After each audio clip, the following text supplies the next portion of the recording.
A lot of people who are authorized by human agents, and they mistake the authorization of human agents as the same as authorization from God. And so the question comes, how do you validate whether someone is authorized? Well, the answer is when two people come into conflict with regard to saying, I'm the one who was sent.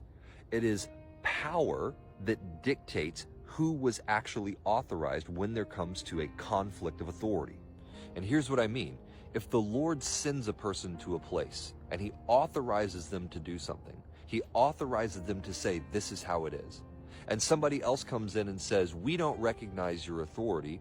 I'm saying it's this way. Well, in that moment, the person who has the superior demonstration of power is the one who is authorized. Why? Because God will never tell a person to do something without enforcing the thing that he said. His enforcement is the validation of the authorization. That's why the apostles were given power to support their message.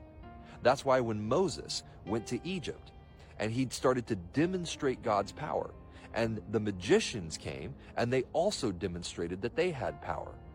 God's power surpassed their power.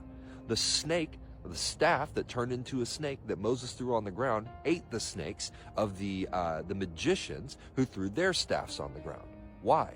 Because when God authorizes a person to do a thing, he also gives them sufficient power to enforce the thing that they are authorized to do.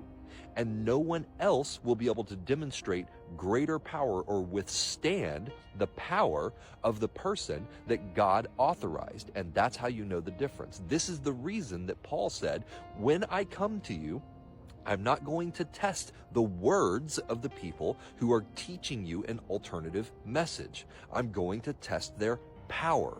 Why? Because it is not a kingdom of words, it is a kingdom of power.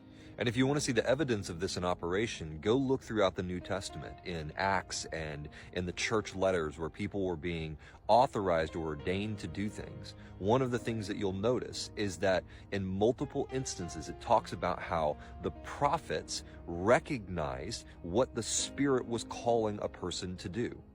You see, as the body of Christ, it is not us who decides to authorize a person.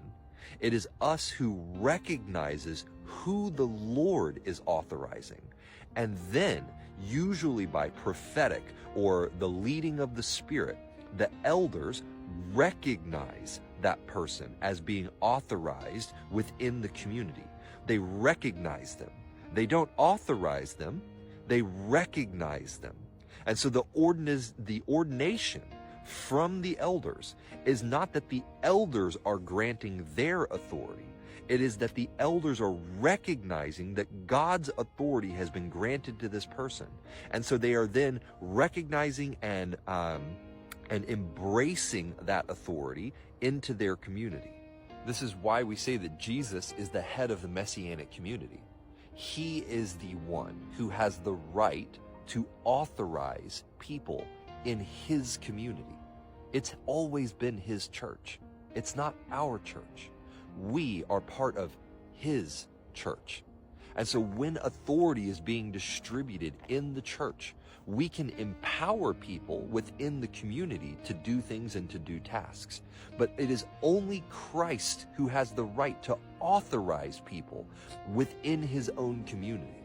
And our responsibility as the leaders in that community are to recognize when Christ is authorizing a person, and then we acknowledge that authority in the community.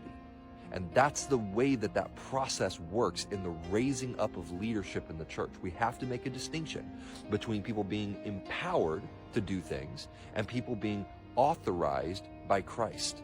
I can authorize a person to perform a function in my building. I can authorize the janitor to be able to access certain places in the building because I have responsibility for a building. But only Christ can authorize me to have authority within his body, to tell other people that this is not okay and this is okay. Only Christ can authorize a person to do that in his own body. This is why it is imperative that we all know how to walk by the Spirit, that we all have deep sensitivity to the Spirit, because it is by the Spirit that we are able to recognize who Christ is authorizing and when he is ready for them to take possession of the office within his body. Shh.